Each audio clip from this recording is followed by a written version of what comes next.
আর এবার নজর রাখবো খাঁচাবন্দি চিতাবাঘ। জলদাপাড়ার জঙ্গল থেকে একেবারে লোকালয়ে এসে পড়ে চিতাবাঘ। স্বাভাবিকভাবেই মানুষজন রীতিমতো আতঙ্কিত হয়ে পড়েন।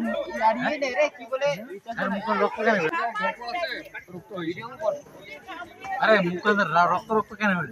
আমার তো দাঁড়িয়ে নেই রে, কি বলে আরে মুখে রক্ত কেন হলো? ঢুকছে কোন পাকে তার?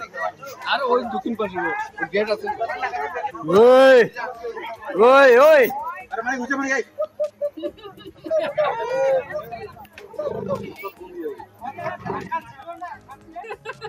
রাজকুমার আমাদের প্রতিনিধি রয়েছেন আমাদের সঙ্গে। রাজকুমার, গতকাল এই চিতাবাঘ জলদাপাড়ার জঙ্গল থেকে লোকালয়ে চলে আসে, স্থানীয়দের নজরে পড়ে। স্বাভাবিকভাবেই তো তারা আতঙ্কিত হয়ে যায় এবং অবশেষে বন দপ্তর খাঁচা পাতে।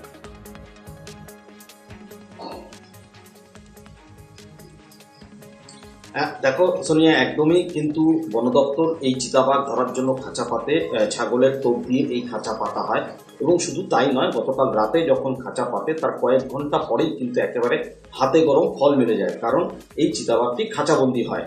এবং খাঁচাবন্দি হওয়ার পর যে কাছেই যে দলগাঁও রেঞ্জের জঙ্গল, সেই দলগাঁও রেঞ্জের বনকর্মীরা এসে যারা খাঁচা পেতেছিলেন তারা কিন্তু খাঁচাবন্দি চিতাবাঘটিকে উদ্ধার করে নিয়ে যায়। এবং ইতিমধ্যেই যেটা জানা যাচ্ছে যে এই চিতাবাঘটিকে প্রাথমিক চিকিৎসার পর ইতিমধ্যে কিন্তু আবার গভীর জঙ্গলে ছেড়ে দেওয়া হয়েছে।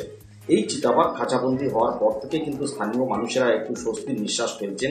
তার কারণ হচ্ছে বেশ কয়েকদিন থেকেই ওই এলাকায় চিতাবাঘটিকে দেখা যাচ্ছিল এবং এলাকার বেশ কিছু ছাগল, শূকর এবং বিড়ালকেও কিন্তু খেয়ে নিয়েছে এই চিতাবাঘ। ফলে এলাকায় আতঙ্ক ছিল। কোনো মানুষ এই খুব চিতাবাঘ স্বাভাবিক, এলাকাবাসী তো আতঙ্কিত হবেনই। বেশ, আপাতত খাঁচাবন্দি করা গিয়েছে। বেশ রাজকুমার।